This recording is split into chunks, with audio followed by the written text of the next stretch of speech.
ជ្រាបសួរពុកម៉ែបងប្អូនទាំងអស់គ្នានេះនេះមានស្ទាំងលោមួយយកមកវារៀងធំវារៀងភ្លៀងចាំមើលខ្ញុំជាយើងផ្សាំងមើលវិញផ្សាំងឲ្យលេងមួយយើងបានចាប់ខ្សែវាទុំយើងជាយើងគឺវាទុំដៃយើងវិញ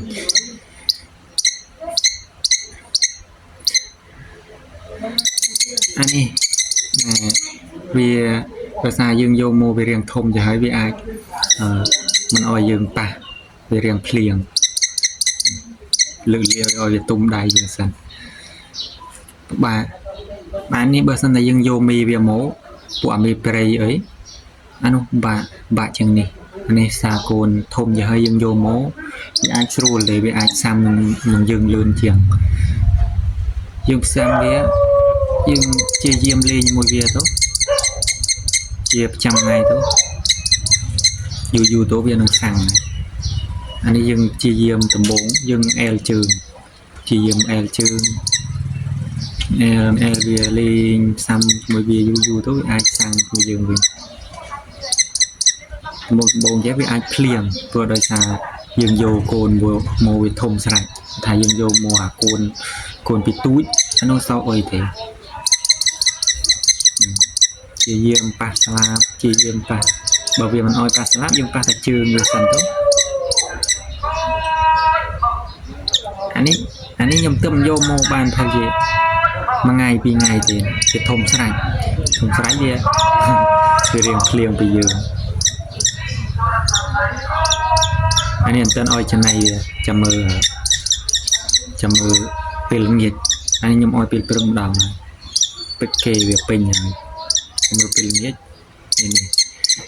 ពីចុកចំណៃថែម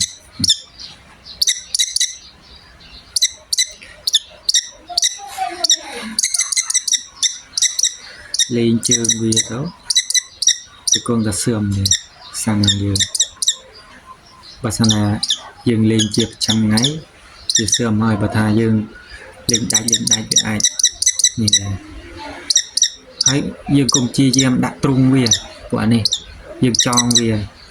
ខ្សែជើងវាទៅអានេះដោយសារខ្ញុំអត់ទាន់មានខ្សែជើងខ្ញុំ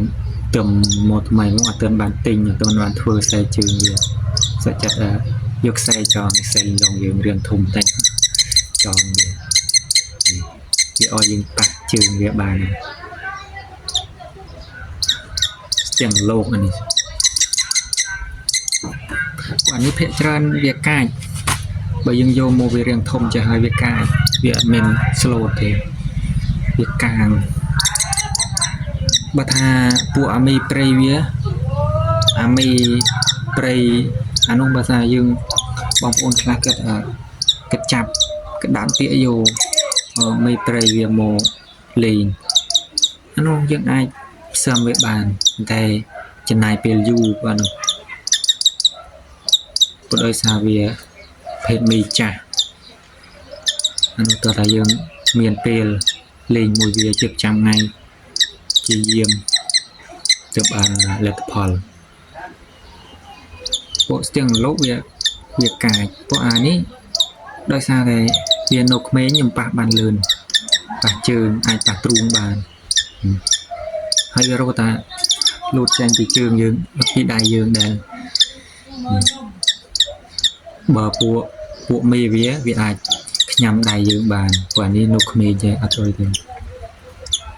អាចលេងមួយវាបាន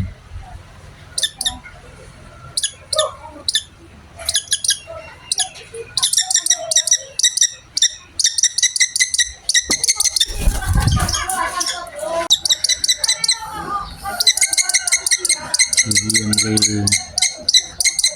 កាយនៅក្មេងទៅកាយហើយវីដេអូនេះសូមបញ្ចប់ត្រឹមនេះសូមអរគុណចំពោះពុកម៉ែបងប្អូនដែលបានចូលរួមទស្សនាទាំងអស់គ្នា